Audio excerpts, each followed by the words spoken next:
But first, the London Cabinet Minister heading the campaign to pull us out of the EU. She might be the lesser known of the Cabinet's two Theresas, but the referendum has put the MP for Chipping Barnet in the spotlight. Away from her constituency, she's most likely to be seen in London, arriving in Downing Street for meetings. But much of the time, this former MEP can be found in another city, Belfast, where the once poisonous chalice of Northern Ireland Secretary keeps her busy. Whether she's treading the tightrope between the parties at Stormont, hosting VIP visitors like Hillary Clinton, or promoting trade and business. She's a familiar figure at the Ballymena factory where the new Boris bus is put together. Villiers demonstrated her Eurosceptic credentials at a Tory conference almost 2 decades ago when, in front of two of the party's biggest beasts, she launched a withering attack on those campaigning for closer ties. With the greatest respect to that past record, they are yesterday's men talking yesterday's politics. When the private finance scheme to upgrade London's tube network began to unravel, Villiers was David Cameron's shadow transport secretary. She was quick to point the finger of blame at Gordon Brown. He had plenty of warnings, and now the chickens are really coming home to roost. He's got no one to blame but himself. Today, Theresa Villiers has an addition to her CV. Front-bench Brexiter. And Theresa Villiers has joined me in the studio now. Yesterday's men talking yesterday's politics. What do you remember of that conference speech? Well, I'm very impressed you've been able to dig that up. But I mean, in a way, that sentiment is still the same today, that so much about the European project is still sort of stuck in the 1950s.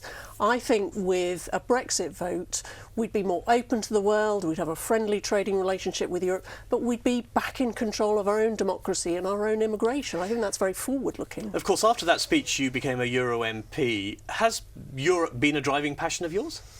It's always been a source of very serious concern. When I was elected to the European Parliament, I was concerned about the direction of travel of the European project. After I'd spent 6 years there, I was very clear. You weren't tempted to go native there? No, I was. By the end of my time there, I was very clear that the UK would be better off outside the European Union with friendly cooperation, but not subject to EU law and subject to the European Court of Justice. What did you learn there about the EU and its plus points? Well, I think the plus points is it is a forum for cooperation, but the downside is it's very inflexible. There's only one destination, there's only one solution in Brussels to every problem, and that's more political integration, more Europe, more centralisation. In all that time there, you must have seen some merits, though. Certainly, I worked very hard to try and promote sort of cross-border trade. I focused particularly on financial services, and there were some successes. There was some sort of successful attempts to liberalise markets, but they were, they were limited. And my concern is that, the European project is continually ratcheting away more power and more of our money, and that's what we face if we stay in. It's a really risky option to stay in. What does it feel like going into opposition with the Prime Minister?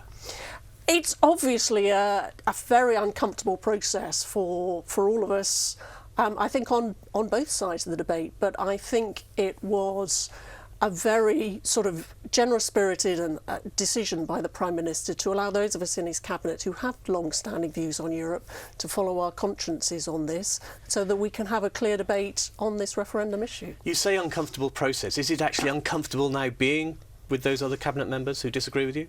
On a personal level, we're all getting on absolutely fine. But yes, certainly it's an awkward situation. It's a matter of regret to me that I find myself on the other side of the debate to the Prime Minister and the government. But what we are talking about is whether this country becomes an independent, self-governing democracy again. It wasn't an issue I could dodge. I had to be on the Leave side. My conscience wouldn't let me be on the other side. And what did you think of the Chancellor's report this week? I think that my real concern about it was the acknowledgement that immigration is likely to be at around 200,000 even well on into the 2020s. So it doesn't show confidence in our ability to keep our manifesto promise on that. And I think that's one of the advantages of leaving the EU. is that we would get back more control over our borders. We'd be able to set a humane and sensible immigration policy which allowed us to bring in the best and the brightest from around the world, but didn't force us to accept all EU citizens just because they happen to have an EU passport. We're familiar with the phrase Project Fear. How much scaremongering do you think's coming out of the Remain side? Well, certainly Project Fear is a big part of their campaign. But I think what people really need to understand is looking at the facts, actually, that the risks of staying in are far greater. It's not a question of choosing between the safe status quo and some unknown sort of theoretical position. There is no status quo in the European Union. Being a member of the European Union is buying into a process of continuous change, as Michael Gove said. It's like being locked in the back of a car and driven. Surely better to stay in and fight for reform from within? 6 years in Brussels convinced me that the EU is unreformable. At their heart, they always think that political union and us giving more power and more money to the EU is the answer to every problem.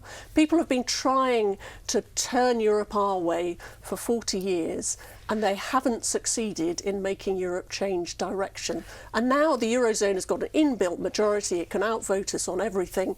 So the situation is only going to get a lot worse. You say unreformable. You were there for 6 years. Did you make any efforts? Could you try anything? Certainly, I worked very hard. And as I say, in terms of the debates about market opening, cross-border trade, market liberalisation, there were undoubtedly some successes along the way. I wouldn't say it was all bad news, but I think that our economy will flourish outside the European Union. I think people in this country want to go back to a situation where the people who make our laws are the people they get to vote out at a general election if they want to. Democratic control is what this is all about. So what did you think when the Chancellor said families will be £4,000 plus a year worse off by 2034? Well, I mean, actually, what I think is worth recognising is that even that gloomy prospectus produced by the Treasury acknowledged that we'd still be growing as an economy. In their view, we might grow slightly more slowly. But even if you accept that, actually, if you look at the numbers in the light of the immigration figures, if the rise in population is slightly slower than anticipated in that Treasury report, actually the 4,300 theoretical loss disappears altogether. So if actually we bring our immigration numbers down, we don't even have the loss that the Chancellor predicted. You're not tempted to dismiss his document as dodgy? There are certain ways in which the analysis has been done, which I dodgy. wouldn't agree with, but I think the main problem with it is an acknowledgement that immigration is going to be well above into the 200,000 mark, which is something that we have a manifesto commitment which conflicts with that. I think that is worrying. And if we do leave, and you're still Secretary of State for Northern Ireland, you then have a land border with Europe. How awkward is that going to be? I think the land border can function in exactly the same way as it does now. We had what's known as a common travel area with the Republic of Ireland for decades before the two countries joined the EU. There's no reason why that can't continue after we leave the EU.